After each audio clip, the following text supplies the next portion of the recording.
जय Hind and hello guys, स्वागत है आपका आपके अपने YouTube चैनल ज्ञानदेह होस्ट में। एंड इस वीडियो के अंदर आपको बताने वाला हूँ DSSB new vacancy 2026 apply online process के बारे में, जो कि आपकी 1979 पोस्ट पर निकाली हुई है। एंड आप लोग इसके फॉर्म 15 जुलाई 2026 तक भर सकते हैं। तो आपके पास लास्ट के 14-15 दिन बचे हैं। तो अगर अभी तक आप ये फॉर्म नहीं भर सके तो भर लीजिए, क्योंकि इसमें पहले इतना समय आपको दिया था फॉर्म भरने का, तो लास्ट डेट तो भरने का कोई चांस है नहीं। ऐसे में जितना जल्दी हो सके आपको फॉर्म भर लेना है। और मैं लगातार आपको 2-3 दिन का जो गैप है वो रख करके आपको वीडियो के माध्यम से अपडेट कर रहा हूँ, ताकि आपको बार बार नोटिफिकेशन बार नोटिफाई होता रहे कि हाँ ये फॉर्म आए हुए हैं। जो कैंडिडेट सोच लेते कि चलिए अभी तो टाइम है, बाद में भर लूँगा, तो उनको यहाँ पर नोटिफिकेशन मिलता रहे। तो गाइज आपको यहाँ पर लेटेस्ट अपडेट के साथ में सभी प्रॉब्लम के हल सहित पूरा प्रोसेस बताया जाएगा कि कैसे आपको इस वैकेंसी में जिस भी पोस्ट पर आपको अप्लाई करना है वो करना है। इसमें यहाँ पर गाइज मल्टीपल पोस्ट पर अप्लाई कैसे करना है वो भी बताया जाएगा, जैसे कि JSA, IT assistant, graded, TGT, computer science या PRT। तो मल्टीपल पोस्ट पर अप्लाई करने का प्रोसेस इस वीडियो में बताया जाएगा, और जो कि अप्लाई करना आपका पॉसिबल है और कोई इशू भी नहीं होगा। एग्जाम डेट भी आपको अलग अलग मिलेगी। अब चलिए शुरू करते हैं। अगर आपने अभी तक वीडियो को लाइक शेयर नहीं किया हो तो कर दे, और चैनल को सब्सक्राइब करके बेल आइकन ऑन कर लेना। इसके बाद ये जो लिंक वीडियो को डिस्क्रिप्शन में दिया है, आप इसको जब ओपन करेंगे तो यहाँ पर जानने को मिलेगा कि अगर फीस देखें तो जनरल, OBC, EWS के लिए 100 और बाकी किसी भी कैटेगरी कैंडिडेट के लिए कोई फीस नहीं है। साथ ही साथ फीमेल कैंडिडेट चाहे वो किसी भी कैटेगरी की क्यों ना हो, उनके लिए भी कोई फीस नहीं है। कौन सी पोस्ट किस डिपार्टमेंट में किस कैटेगरी में कितनी निकाली है उसकी जानकारी आप इस टेबल में अच्छे से देख सकते हैं। फिर किस पोस्ट पर अप्लाई करने के लिए एग्जैक्टली क्या क्वालिफिकेशन चाहिए वो भी यहाँ पर दिया है, और उस पर एज लिमिट मैक्सिमम कितनी रखी है वो भी यहाँ पर आप देख सकते हैं। जैसे कि आपका सब स्टेशन अप्रेंटिस, इस पर 10वीं पास की योग्यता मांगी है। ऐसी और काफ़ी सारी पोस्ट है जिस पर अलग अलग क्वालिफिकेशन मांगी है। एंड मल्टीपल पोस्ट पर अप्लाई करने का तरीका आपको आगे इस वीडियो में बताया जाएगा। अब आपने ये सभी जरूरी जानकारी जान ली है। गाइज अगर आपको आगे चल करके फोटो सिग्नेचर अपलोड करने में कोई इशू है, चाहे मोबाइल से चाहे कंप्यूटर से, तो आप एक बार इस वीडियो को वॉच कर लेना। इसमें मैंने बहुत ही अच्छे से बताया कि कैसे आपको अपना फोटो सिग्नेचर, थंब इंप्रेशन अपने मोबाइल से बनाना है घर बैठे, वो आप समझ जाएंगे इस वीडियो को वॉच करके। अब गाइज अगर आप ये फॉर्म भरना चाहते हो, अभी तक नहीं भरा, तो इंपॉर्टेंट लिंक के सेक्शन से अप्लाई ऑनलाइन लिंक ओपन कीजिए। इसके बाद आपके सामने यहाँ पर ये ऑफिशियल वेबसाइट आ जाएगी। यहाँ पर आ जाने के बाद में गाइज आपको सबसे पहले मैं बता दूं कि अगर आपने इस वेबसाइट का इस्तेमाल करके पिछले 3-4 साल के अंदर कोई भी फॉर्म भरा है तो आपका अकाउंट बना हुआ होगा। आप नया रजिस्ट्रेशन नहीं करेंगे, आपको क्लिक टू साइन इन इसके ऊपर क्लिक करना होगा। इसके बाद आपको यहाँ पर आपका डेट ऑफ बर्थ डालना है, जो भी आपने डेट ऑफ बर्थ भरा था, फिर 10th का रोल नंबर, उसके बाद में 10th का पासिंग ईयर जो भी था आपका वो आप सेलेक्ट कर लेंगे। फिर पासवर्ड आपने क्या बनाया था, जो कि आप अपनी मर्जी से बनाते हो, वो पासवर्ड डालेंगे और ये विजुअल कोड डाल करके साइन इन हो जाएंगे। अब बहुत सारे कैंडिडेट ऐसे होंगे जो कि रजिस्टर्ड तो है, बट वो जो पासवर्ड यहाँ पर मांगा है वो भूल गए हैं, तो वो रीसेट कैसे होगा वो भी आप जान लीजिए। आप फॉरगेट पासवर्ड इसके ऊपर क्लिक करना। फिर यहाँ पर आपको आपका डेट ऑफ बर्थ डालना है इस प्रकार से, जैसे कि मैं आपको यहाँ पर डाल करके दिखाता हूँ। फिर आपका जो भी 10th का रोल नंबर है वो आपको यहाँ पर एंटर कर देना है। इसके बाद में आपको यहाँ पर बताना है कि किस साल के अंदर आपने आपकी 10वीं पास की थी। फिर आप get OTP on your registered mobile email to reset password इसके ऊपर क्लिक करेंगे। इसके ऊपर क्लिक करने के बाद यहाँ पर आपके नंबर के ऊपर एक OTP सेंड किया जाएगा। वो OTP आप यहाँ पर डालिए, रीसेट पासवर्ड के ऊपर क्लिक कीजिए और एक पासवर्ड बनाइए अपनी मर्जी से, किस तरह का उसका आप डेमो देख लीजिए।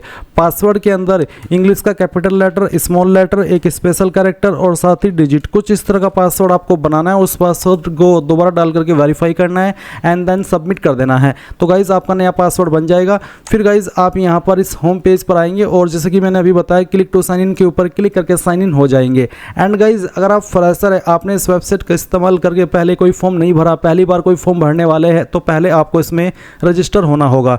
इसके लिए आप क्लिक फॉर न्यू रजिस्ट्रेशन इसके ऊपर क्लिक करेंगे। अब गाइज आपके सामने यहाँ पर इस तरह का इंटरफेस आएगा, जहाँ पर सबसे पहले आपको आपका नाम एंटर करना है, और ये जो नाम आप यहाँ पर एंटर कर रहे हैं ये आपको 10th के सर्टिफिकेट के अकॉर्डिंग एंटर करना है। फिर आपको आपके नाम को दोबारा डाल करके वेरीफाई करना है। इसके बाद में जो भी आपकी DOB है वो आपको 10th के सर्टिफिकेट के अकॉर्डिंग यहाँ पर सेलेक्ट करनी होगी। पहले आपको आपका ईयर, फिर इसके बाद में आपका मंथ और उसके बाद में डे, एंड देन आपको इसको दोबारा सेलेक्ट करके यहाँ पर वेरीफाई करना है। फिर आप यहाँ पर 10th का रोल नंबर डालेंगे, 10th के रोल नंबर को दोबारा डाल करके वेरीफाई कर देंगे। 10th आपने किस साल के अंदर पास कर ली थी वो साल सेलेक्ट करेंगे, उसको दोबारा सेलेक्ट करके आप यहाँ पर वेरीफाई कर देंगे। फिर आपको आपका जेंडर सेलेक्ट करना है, उसके बाद में जेंडर को दोबारा सेलेक्ट करके वेरीफाई करना है। नेशनलिटी आपकी यहाँ पर इंडियन रहेगी। इसके बाद आप यहाँ पर आपका फादर नेम एंटर करेंगे, फादर नेम को दोबारा डाल करके वेरीफाई करेंगे, मदर नेम डालेंगे, मदर नेम को दोबारा डाल करके वेरीफाई करेंगे। स्पाउस नेम के अंदर अगर आपकी शादी हो चुकी है तो आप आपके पति या फिर पत्नी का नाम डालेंगे और उसको दोबारा डाल करके वेरीफाई कर देंगे। फिर आप यहाँ पर मोबाइल नंबर डालेंगे, 10 डिजिट का, कोई 0 या फिर 91 लगाने की आपको जरूरत नहीं है, सिंपल 10 डिजिट का नंबर डालिए, उसको दोबारा डाल करके वेरीफाई कीजिए। अपनी ईमेल डालिए, ईमेल आईडी को दोबारा डाल करके वेरीफाई कीजिए और उसके बाद गेट ओटीपी पर क्लिक कीजिए। देन आपकी ईमेल और नंबर दोनों पर ओटीपी जाएंगे। आपको यहाँ पर पहले मोबाइल वाला फिर ईमेल वाला ओटीपी डाल करके वेरीफाई कर देना है। उसके बाद आइडेंटिटी प्रूफ डिटेल में कुछ और जानकारी आपको देनी है, जैसे कि यहाँ पर पूछा है do you want to give Aadhaar as an ID proof. अगर आप आधार आईडी प्रूफ के रूप में देना चाहते तो आप यस करके आपका आधार नंबर डालिए, उसको दोबारा डाल करके वेरीफाई कीजिए। जो नाम आपका आधार कार्ड के अंदर है वही नाम आप यहाँ पर लिखिए, उसको दोबारा डाल करके वेरीफाई कीजिए। उसके बाद में गाइज आप यहाँ पर एक पासवर्ड बनाएंगे। पासवर्ड आपको कैसा बनाना है वो आप यहाँ पर देख लीजिए। आपको यहाँ पर पासवर्ड में कम से कम एक स्मॉल लेटर, एक कैपिटल लेटर और फिर इसके अलावा आपको स्पेशल कैरेक्टर का इस्तेमाल करना है और साथ ही आपको डिजिट का इस्तेमाल करना है। तो कुछ इस तरह का पासवर्ड आप बना लेंगे, उसको दोबारा डाल करके वेरीफाई करेंगे, यहाँ पर टिक करेंगे और फिर उसके बाद में टिक करके आप यहाँ पर जो भी जानकारी भरी है पहले तो प्रीव्यू के ऊपर क्लिक करके उसको वेरीफाई कर ले। जब आपको लगे कि यहाँ सभी जानकारी सही है तो फिर आप यहाँ पर आई हैव इसके ऊपर टिक करके सबमिट पर जैसे ही क्लिक करेंगे तो आपका रजिस्ट्रेशन हो जाएगा। और रजिस्ट्रेशन होने के बाद में गाइज आपको आपकी पूरी जानकारी आपके डिस्प्ले पर देखने को मिलेगी। और इसके बाद में आप लोग फिर से यहाँ पर इस होम पेज पर आएंगे जहाँ से आपने रजिस्ट्रेशन करना स्टार्ट किया था और यहाँ पर आ जाने के बाद में आपको क्लिक टू साइन इन इसके ऊपर क्लिक करना है और जो डेट ऑफ बर्थ अभी आपने फॉर्म के अंदर भरी वो डेट ऑफ बर्थ आपको यहाँ पर डाल देनी है।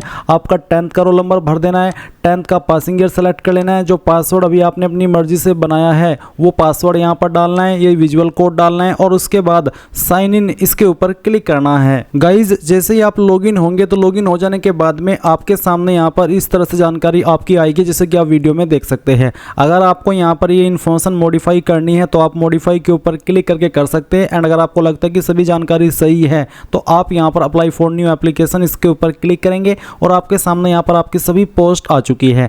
अगर आपका सवाल है कि क्या मैं मल्टीपल पोस्ट पर अप्लाई कर सकता हूँ तो हाँ, आप मल्टीपल पोस्ट पर अप्लाई कर सकते हैं, जितनी चाहे उतनी पर कर सकते हैं। बस उसके लिए आपको एलिजिबल होना होगा, यानी कि आपके पास उस पोस्ट पर अप्लाई करने के लिए जो क्वालिफिकेशन चाहिए वो होनी चाहिए और फिर आप जिस पोस्ट पर अप्लाई करना चाहे कर सकते हैं। अब आपको जिस भी पोस्ट पर अप्लाई करना है उसके सामने जो अप्लाई नाउ है उसके ऊपर आप क्लिक करेंगे। जैसे कि यहाँ पर गाइज मैं एक पोस्ट सेलेक्ट कर रहा हूँ अप्लाई करने के लिए, वो है टीजीटी कंप्यूटर साइंस की, क्योंकि इस पोस्ट पर सबसे ज़्यादा पोस्ट है। और अगर आपका कोई स्पेशल पोस्ट है जिस पर आप चाहते हैं कि मैं एक अलग से प्रोसेस बनाऊं तो आप मुझे कमेंट के माध्यम से बनाना। जिस भी पोस्ट के लिए 100+ कमेंट आएंगे कि सर इस पोस्ट पर अप्लाई करने का प्रोसेस बता दो, वैसे तो सेम ही है बट फिर भी बहुत सारे कैंडिडेट को समझ में नहीं आता, तो अगर 100+ कमेंट आए किसी भी अलग पोस्ट पर अप्लाई करने के लिए तो अलग से उसके लिए किस तरह से स्पेशल वीडियो आ जाएगी। अब आप यहाँ पर अप्लाई नाउ के ऊपर क्लिक करेंगे तो आपकी इन्फॉर्मेशन आएगी जो कि आपने यहाँ पर रजिस्ट्रेशन के समय भरी थी।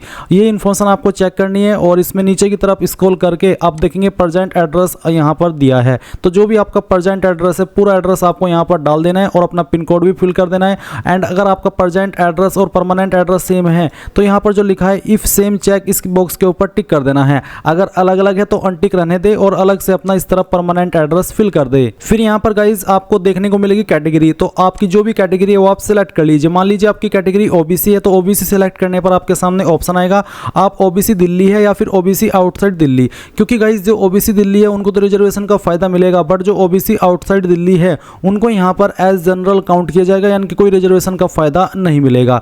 एंड आपको ये बताना होगा। और अगर आपकी कैटेगरी SC ST है तो वो भी आप यहाँ पर इस तरह से सिलेक्ट कर सकते हैं। जैसे कि मैंने यहाँ पर SC सिलेक्ट किया तो मेरे सामने आता है कैटेगरी सर्टिफिकेट नंबर, तो जो भी आपका कास्ट सर्टिफिकेट नंबर है वो आपको यहाँ पर डाल देना है। फिर किस डेट में आपका सर्टिफिकेट इशू हुआ है वो डेट भी आप सिलेक्ट कर लेंगे। कौन सी स्टेट के द्वारा जारी हुआ है वो स्टेट आपको सिलेक्ट कर लेनी है। उसके बाद में सर्टिफिकेट इशूइंग अथॉरिटी, ये जो सर्टिफिकेट होता है आपका कास्ट का ये जनरली तहसीलदार के द्वारा जारी होता है, तो आपको यहाँ पर देख लेना है कि आपका सर्टिफिकेट किसके द्वारा जारी हुआ है। आपका जो भी सर्टिफिकेट है उसमें आपको नीचे की तरफ आना है और जहाँ पर मोहर लगी हुई होती है जहाँ पर लिखा होता है सक्षम अधिकारी स्लैश के बाद में जिस भी पोस्ट को वहाँ पर लिखा गया है वही पोस्ट आपको यहाँ पर सर्टिफिकेट इशूइंग अथॉरिटी में फिल कर देनी है।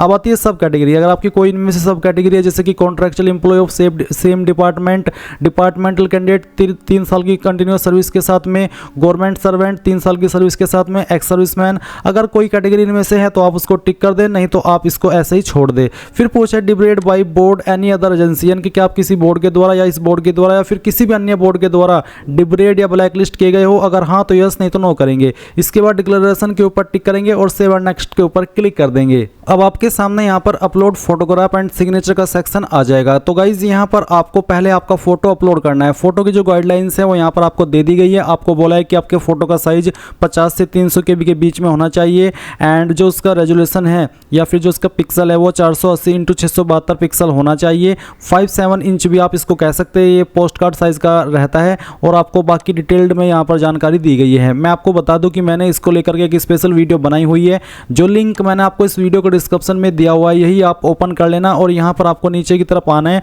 और एक वीडियो देखने को मिलेगी जो कि जब रिसेंट में वैकेंसी आई थी D3+B की, तब मैंने बनाई थी। अगर आप इस वीडियो को वॉच करेंगे तो इसमें मैंने बताया है कि कैसे आपको पोस्ट कार्ड साइज का फोटो बनाना है अपने मोबाइल से या कंप्यूटर से, कैसे आपको आपका थंब इंप्रेशन बनाना है, कैसे आपको सिग्नेचर बनाना है ताकि वो अपलोड भी हो और कोई एरर भी ना आए। तो आप एक बार इस वीडियो को वॉच कर लेना और उसके बाद में जब आपका फोटो सिग्नेचर बन करके तैयार हो जाए तो आप यहाँ पर चूज फाइल इसके ऊपर क्लिक करेंगे और जहाँ पर भी आपकी फोटो की फाइल है पोस्ट कार्ड साइज का, वो फोटो आप यहाँ पर सेलेक्ट करेंगे और उसके बाद में ओपन करेंगे। ओपन करने के बाद अपलोड के ऊपर क्लिक करेंगे और जो आपका फोटो है वो इस तरह से यहाँ पर अपलोड होकर के आ जाएगा।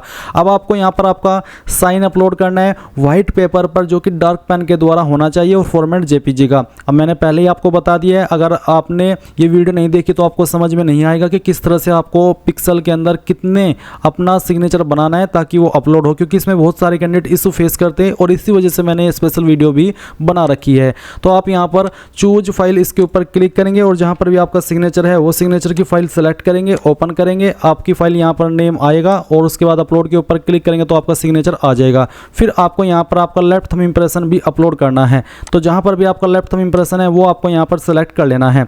तो आइए, और जो आपकी थंब इंप्रेशन की फाइल है वो आपको सेलेक्ट करनी है। फाइल सेलेक्ट करने के बाद आप यहाँ पर अपलोड के ऊपर क्लिक करेंगे तो आपकी फाइल इस तरह से अपलोड हो जाएगी। उसके बाद में आपको यहाँ पर राइट थंब इंप्रेशन भी अपलोड करना है। पहले तो आपको बाएं अंगूठे का निशान यानी कि लेफ्ट थंब इंप्रेशन अपलोड करना होगा और उसके बाद में राइट थंब इंप्रेशन यानी कि दाएं अंगूठे का निशान और फिर यहाँ पर अपलोड के ऊपर क्लिक करना है। तो इस तरह से आपकी सभी फाइल अपलोड हो जाएगी। अब आप नेक्स्ट के ऊपर क्लिक कर देंगे।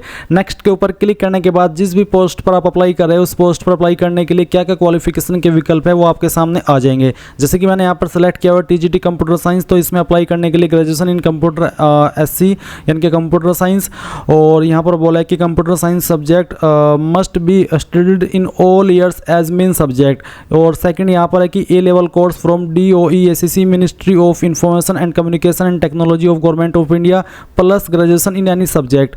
तीसरा विकल्प है BE और BTech जो कि कंप्यूटर साइंस या IT के अंदर हो, और फिर चौथा है BCA। तो इनमें से आपके पास कौन सी क्वालिफिकेशन है वो ही आपको सेलेक्ट कर लेनी है। जो भी क्वालिफिकेशन आप सेलेक्ट करेंगे वो यहाँ पर इस तरह से आ जाएगी। आपको बोला कि only one qualification category can be selected, यानी कि एक ही कैटेगरी आपको सेलेक्ट करनी है कि आपके पास इनमें से कौन सी है, BE BTech है, कंप्यूटर साइंस IT के अंदर या फिर कोई और, जो भी है वो आप सेलेक्ट कर लेना। और उसके बाद में फिर यहाँ पर आपको क्वालिफिकेशन देनी है। तो आप ग्रेजुएशन फर्स्ट के अंदर आप जहाँ पर आपका डिसिप्लिन है उसमें ग्रेजुएशन सेलेक्ट कर लेंगे और उसके बाद में यहाँ पर आपसे परसेंटेज पूछा है, आपको पॉइंट के साथ में अपनी परसेंटेज भरनी है।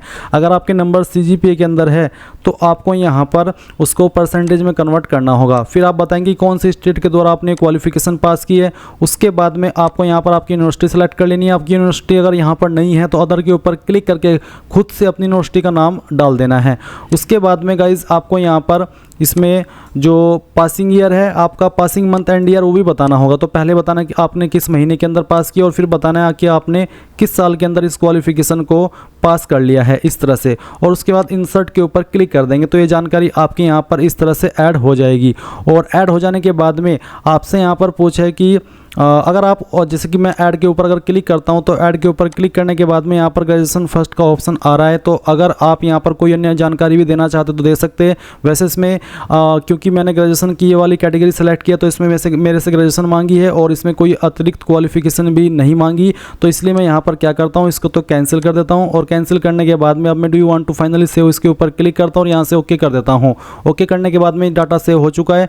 अब आप यहाँ पर नीचे की तरफ आएंगे और नेक्स्ट के ऊपर क्लिक कर देंगे। आपको बोला कि kindly reverify your payment status, तो आपको यहाँ पर इसको ओके कर देना है और आपके सामने आपके फॉर्म का प्रीव्यू आ चुका है। आपको एक एक करके सभी जानकारी चेक कर लेनी है। अगर आपको लगता है कि कोई जानकारी गलत हो गई है तो वही आप एडिट कर सकते हैं, जैसे कि edit personal detail, edit photo signature, LTI and RTI, edit qualification and experience. और अगर आपको लगता है कि सही जानकारी है तो यहाँ पर डिक्लेरेशन के ऊपर टिक कीजिए, यहाँ पर टिक कीजिए और सबमिट फाइनल एप्लीकेशन के ऊपर क्लिक करके आप देखेंगे kindly verify payment status if fees has been detected but application number is not generated. तो आप यहाँ से ओके कर दीजिए। बेसिकली फॉर्म सबमिट हो चुका है। अब क्योंकि मैंने इसको SC ST से भरा है या फिर आप ऑल कैटेगरी फीमेल है तो आपके सामने कोई पेमेंट का ऑप्शन नहीं आएगा, आप डायरेक्टली आपका फॉर्म सबमिट कर सकेंगे। अब अगर आपको फॉर्म का प्रिंट लेना है तो आप प्रिंट एप्लीकेशन के ऊपर क्लिक करेंगे और उसके बाद में अभी जिस पोस्ट पर आपने अप्लाई किया है वो पोस्ट आपको यहाँ पर सेलेक्ट कर लेनी है। ये मेरी पोस्ट आ चुकी है। उसके बाद प्रिंट एप्लीकेशन के ऊपर क्लिक करना है एंड देन गाइज आपके सामने आपका जो प्रिंट है वो जनरेट हो जाएगा और आप अपने फॉर्म का जो प्रिंट है वो यहाँ पर इस तरह से ले लेंगे। अगर आपके पास अभी प्रिंटर नहीं हुआ तो उसको PDF के रूप में सेव कर लेना और बाद में आप इसको प्रिंट करा लेना। इस तरह से गाइज आप लोग DSSB का जो फॉर्म है वो भर सकेंगे। अब अगर आपको मल्टीपल पोस्ट पर अप्लाई करना है तो आप again apply for new application इसके ऊपर क्लिक करेंगे और यहाँ पर फिर से आपके सामने सभी पोस्ट है तो यहाँ पर आप आएंगे और अभी अगर आपको अप्लाई करना है IT असिस्टेंट ग्रेड A की पोस्ट पर तो गाइज आप अप्लाई नाउ के ऊपर क्लिक करेंगे। एंड अगर आप इस वीडियो को IT असिस्टेंट पर कैसे अप्लाई करते हैं उसके लिए वॉच कर रहे थे तो पहला पार्ट आपको स्किप कर देना चाहिए था, क्योंकि उसमें मैंने TGT कंप्यूटर साइंस का अप्लाई प्रोसेस बताया। वैसे सभी का अप्लाई प्रोसेस सेम ही रहता है, बट अभी चलिए हम यहाँ पर IT असिस्टेंट ग्रेड A पर कैसे अप्लाई करते हैं उसके बारे में भी जान लेते हैं। आप अप्लाई नाउ इसके ऊपर क्लिक कर दीजिए। फिर से आपके सामने इस तरह से जानकारी आएगी, जो कि अभी जानकारी आपने इसमें राशन करते समय भरी थी वो जानकारी यहाँ पर दी गई और कुछ जानकारी आपको भरनी है, जैसे कि प्रेजेंट एड्रेस में जो भी आपका प्रेजेंट एड्रेस है पूरा एड्रेस आप इस सेक्शन में डाल दीजिए और नीचे की तरफ बस आपको आपका पिन कोड डालना है। इस तरह पे परमानेंट एड्रेस और उसके पहले एक लाइन है इफ सेम चेक, यानी कि अगर आपका प्रेजेंट एड्रेस और परमानेंट एड्रेस सेम है तो आप इस बॉक्स को टिक कर देना, अगर अलग अलग है तो अनटिक करके अलग से अपना परमानेंट एड्रेस फिल कर देना। फिर यहाँ पर आप देखेंगे आपकी कास्ट कैटेगरी का विकल्प है। अगर आपकी मान लीजिए कैटेगरी OBC है तो गाइज आपसे पूछा जाएगा कि आप OBC दिल्ली है या फिर OBC आउटसाइड दिल्ली। अगर आप OBC दिल्ली है तो जो रिजर्वेशन के फायदे हैं वो आपको मिलेंगे, एंड अगर आप OBC आउटसाइड दिल्ली है तो आप आपकी कैटेगरी OBC सिलेक्ट तो कर सकते हैं, बट गाइज आपको जो अनरिजर्व होते हैं, जो जनरल होते हैं उसमें काउंट किया जाएगा, इनके आपको कोई रिजर्वेशन का फायदा नहीं दिया जाएगा। एंड अगर आप SC ST है तो वो भी आप यहाँ पर सिलेक्ट कर सकते हैं। SC ST या OBC सिलेक्ट करने पर आपके सामने इसी तरह के विकल्प आएंगे। अब आपको यहाँ पर आपका सर्टिफिकेट नंबर देना होगा, जो भी आपका कास्ट का सर्टिफिकेट है वो आप यहाँ पर उसका जो नंबर है वो डाल दीजिए और उसके बाद में इशू डेट, यानी कि जो आपका सर्टिफिकेट है वो किस डेट में इशू हुआ है वो डेट आप सिलेक्ट कर लेंगे। फिर कौन सी स्टेट के द्वारा जारी हुआ है वो स्टेट आपको यहाँ पर सिलेक्ट कर लेनी है इस तरह से। और फिर उसके बाद में आप देखेंगे सर्टिफिकेट इश्यूइंग अथॉरिटी, आपको आपका सर्टिफिकेट चेक करना है। उसमें जहाँ पर सक्षम अधिकारी लिखा होता है उसके बाद में स्लैश लगा करके एक पोस्ट का नाम लिखा होता है। जनरली ये जो सर्टिफिकेट है वो तहसीलदार जारी करता है, तो आपको आपका सर्टिफिकेट देखना है और उसमें सक्षम अधिकारी के बाद में जिस भी पोस्ट को लिखा गया है वही पोस्ट का नाम आपको यहाँ पर लिख देना है। फिर सब कैटेगरी के विकल्प है। अगर आप डिपार्टमेंटल कैंडिडेट है 3 ईयर की सर्विस के साथ में तो आप इसको टिक कर सकते हैं। एक डिसेबल्ड डिफेंस पर्सनल है तो आप इसको टिक कर सकते हैं। गवर्नमेंट सर्वेंट है मिनिमम 3 साल की सेवा के साथ में तो इसको टिक कर सकते हैं। एक्स सर्विसमैन है तो इसको टिक कर सकते हैं। Ex serviceman already in civil job, अगर आप एक एक्स सर्विसमैन है जो कि ऑलरेडी सिविल जॉब में है तो भी आप इसको टिक कर सकते हैं। डिफरेंटली एबल यानी कि विकलांग है तो इसको टिक कर सकते हैं। मेरिटोरियस स्पोर्ट्स पर्सन यानी कि स्पोर्ट्स खिलाड़ी है, आपने स्टेट लेवल, नेशनल लेवल या फिर डिस्ट्रिक्ट लेवल पर खेला है तो आप इसको टिक कर सकते हैं। आप एक विडो या फिर डाइवोर्स्ड वुमेन है तो आप इसको टिक कर सकते हैं। एंड एक और नीचे सवाल है कि क्या आप किसी बोर्ड के द्वारा या फिर किसी UPSC जो एजेंसी होती है पब्लिक सर्विस कमीशन की उसके द्वारा ब्लैकलिस्ट या डिग्रेड किए गए हो, अगर हाँ तो यस, नहीं तो आप नो करेंगे और उसके बाद में डिक्लेरेशन के ऊपर टिक करके सेव एंड नेक्स्ट के ऊपर क्लिक कर देंगे। अब आपके सामने यहाँ पर फोटो अपलोड एंड सिग्नेचर का सेक्शन आ चुका है। मैं आपको फिर से सजेस्ट करना चाहूँगा कि मैंने जो इस वीडियो को डिस्क्रिप्शन में जो लिंक दिया है हमारी वेबसाइट का, जब आप इसको ओपन करेंगे जो कि आपको ओपन करना अनिवार्य है तो आप यहाँ पर एक वीडियो देखेंगे। इस वीडियो के अंदर मैंने अच्छे से बताया कि कैसे इस वेबसाइट के ऊपर आपको जो थंब इंप्रेशन है वो बनाना होता है और अपलोड करना होता है अपने मोबाइल का इस्तेमाल करते हुए या कंप्यूटर का इस्तेमाल करते हुए, और फिर जो पोस्ट कार्ड साइज का फोटो है वो कैसे बनाना होता है, एंड अगर उसका साइज ज़्यादा हो जाता है तो कम कैसे करना है, कम हो जाता है तो ज़्यादा कैसे करना है, सिग्नेचर का साइज़ कैसे आपको बनाना है दिए गए साइज़ में, ताकि वो अपलोड हो, कोई एरर ना आए। एक बार आप इस वीडियो को वॉच कर लेना, और जब आप इस वीडियो को वॉच कर लेंगे आपके सभी डाउट क्लियर हो जाएंगे। फिर आपको यहाँ पर ज़रा भी प्रॉब्लम नहीं होगी आपका post card size photo upload करने में, या फिर बाकी के जो यहाँ पर चीज़ें मांगी है ये अपलोड करने में। चलिए मैं यहाँ पर चूज फाइल इसके ऊपर क्लिक करता हूँ, और जहाँ पर भी गाइज आपकी फाइल है जो आपने बनाई है, जो वीडियो देखी है उसके अकॉर्डिंग, फिर आप उसको सिलेक्ट करके अपलोड के ऊपर क्लिक करेंगे, आपकी फाइल यहाँ पर आ जाएगी। फिर उसके बाद में आपका जो सिग्नेचर है वो भी आपको यहाँ पर अपलोड करना है। सिग्नेचर आपका व्हाइट पेपर पर डार्क पेन के द्वारा होना चाहिए और जेपीजी फॉर्मेट हो, बस ये चीज़ें तो आपको इसी में क्लियर हो जाएगी जो कि मैंने आपको वीडियो सजेस्ट की है। तो अब यहाँ पर आप साइन सेलेक्ट करेंगे और उसके बाद में इसको ओपन करेंगे, अपलोड के ऊपर क्लिक करेंगे, आपका सिग्नेचर आ जाएगा। अगेन आप यहाँ पर आपका जो सिग्नेचर है वो अपलोड करेंगे। इसमें बेसिकली अब आपको सिग्नेचर तो आपने अपलोड कर दिया, अब आपको यहाँ पर लेफ्ट थंब इंप्रेशन अपलोड करना है। माफ़ी चाहूँगा, आपको यहाँ पर बाएं अंगूठे का निशान जो है आपका वो अपलोड करना है। तो चूज फाइल इसके ऊपर क्लिक कीजिए, और जहाँ पर भी आपका लेफ्ट थंब इंप्रेशन है वो फाइल आप यहाँ पर सिलेक्ट कर लीजिए। फाइल सिलेक्ट करने के बाद में आप अपलोड के ऊपर क्लिक करेंगे, आपकी फाइल आ जाएगी। उसके बाद में आपको राइट थंब इंप्रेशन यानी कि दाएं अंगूठे का निशान भी अपलोड करना है ऐसे ही। तो आप यहाँ पर इसमें फाइल सेलेक्ट कीजिए जहाँ पर भी है। मैं चले यहाँ पर आता हूँ, इस फाइल को सेलेक्ट करता हूँ और ओपन कर लेता हूँ। उसके बाद आपको अपलोड के ऊपर क्लिक करना और आपकी फाइल यहाँ पर ये आ चुकी है। अब आप नीचे नेक्स्ट के ऊपर क्लिक कर देंगे। अब आएगी आपके सामने क्वालिफिकेशन की जानकारी। इस पोस्ट पर अप्लाई करने के लिए जो कि IT असिस्टेंट की है, आपसे 12वीं पास की योग्यता, साथ ही आपके पास यहाँ पर बोला है कि should process a speed of net not less than 8000 की डिप्रेशन पर hover for data entry work and should qualify the aptitude test. तो बेसिकली 12वीं है मेन, तो अभी आप इसको टिक कर दीजिए और उसके बाद में यहाँ पर इसमें 12 सेलेक्ट कर लीजिए। फिर आपको यहाँ पर डिसिप्लिन सेलेक्ट कर लेना है, आप इसमें इसको ऑटोमेटिकली सेलेक्ट कर लेंगे। आपकी परसेंटेज कितनी है वो आपको यहाँ पर पॉइंट के साथ में बतानी है, यानी कि जब आप परसेंटेज निकालते हैं तो जो पॉइंट आते हैं निकल करके वो भी आपको यहाँ पर बताने हैं। अगर आपके नंबर CGPA के अंदर है तो आप उनको परसेंटेज में कन्वर्ट करके यहाँ पर इस तरह से ही फिल करेंगे। स्टेट कहाँ से आपने आपकी 12वीं पास की वो स्टेट आप सेलेक्ट कर लेंगे, कौन से बोर्ड के द्वारा की। अगर आपका बोर्ड यहाँ पर है तो आप यहाँ से सेलेक्ट कर लें, नहीं तो आपको अदर के ऊपर क्लिक करना है और खुद से आपका जो भी बोर्ड है वो यहाँ पर डाल देना है। उसके बाद यहाँ पर टिक करेंगे कि हाँ ये चीज़ मुझे आती है, और उसके बाद आपको यहाँ पर इसमें डिजायरेबल क्वालिफिकेशन देखने को मिल रही है। अभी चलिए मैं इसको कम कर लेता हूँ। अब हम यहाँ पर इसमें एक सवाल नीचे और पूछा कि डिजायरेबल एजुकेशनल क्वालिफिकेशन में कि 1 year recognised certificate course in data preparation and computer software और equivalent from recognised institute do you possess about desirable qualification. यानी कि ये जो क्वालिफिकेशन मांगी है 1 ईयर रिकॉग्नाइज्ड सर्टिफिकेट कोर्स, क्या ये आपके पास है? तो आपको यहाँ पर इसमें यस कर देना है। यस करने के बाद में आपसे पूछा कि do you want to finally save, आप इसको यस कर दीजिए और यहाँ से ओके कर दीजिए। अब आप देखेंगे कि ये डिटेल्स आपकी सेव हो चुकी है। इसके बाद में आपको नेक्स्ट के ऊपर क्लिक करना है। अभी यहाँ पर मैंने जब इसमें यस किया तो मैं आगे नहीं बढ़ पाया, तो मैंने यहाँ पर जो इन्फॉर्मेशन भरी है वो मैंने डाल तो दी, बट इसमें 2 चीज़ें मिसिंग है। अभी मैंने जो पासिंग ईयर है 12वीं का वो नहीं डाला और ना मंथ डाला है। तो चलिए मैं यहाँ पर उसको डाल देता हूँ, क्योंकि ये स्क्रीन का जो साइज़ है वो मैंने जूम कर रखा था, तो मुझे ये चीज़ यहाँ पर नोटिस नहीं हुई।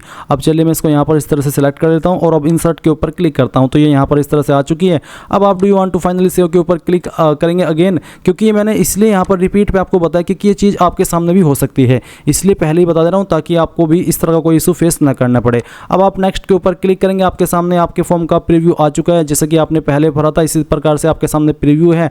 अगर आपको कोई भी जानकारी एडिट करनी है तो आप वही सेक्शन एडिट कर सकते हैं, नहीं तो डिक्लेरेशन के ऊपर टिक करेंगे, यहाँ पर टिक करेंगे और सबमिट फाइनल एप्लीकेशन के ऊपर क्लिक कर देंगे। आप देखेंगे कि आपका जो फॉर्म है वो सबमिट हो चुका है। अब अगेन आप यहाँ पर प्रिंट एप्लीकेशन के ऊपर क्लिक करके इस पोस्ट को सिलेक्ट करके प्रिंट एप्लीकेशन पर क्लिक करेंगे और अपने फॉर्म का जो प्रिंट आउट है वो निकाल लेंगे। एंड गाइज इस तरह से आप लोग DSSB IT assistant, TGT computer science and JSA का भी फॉर्म भर सकते हैं। अगर आपको JSA के लिए भी अलग से इसी प्रकार से वीडियो चाहिए तो वो भी मिल जाएगी, बस कमेंट के माध्यम से बोल देना। So thanks for watching. जय हिंद।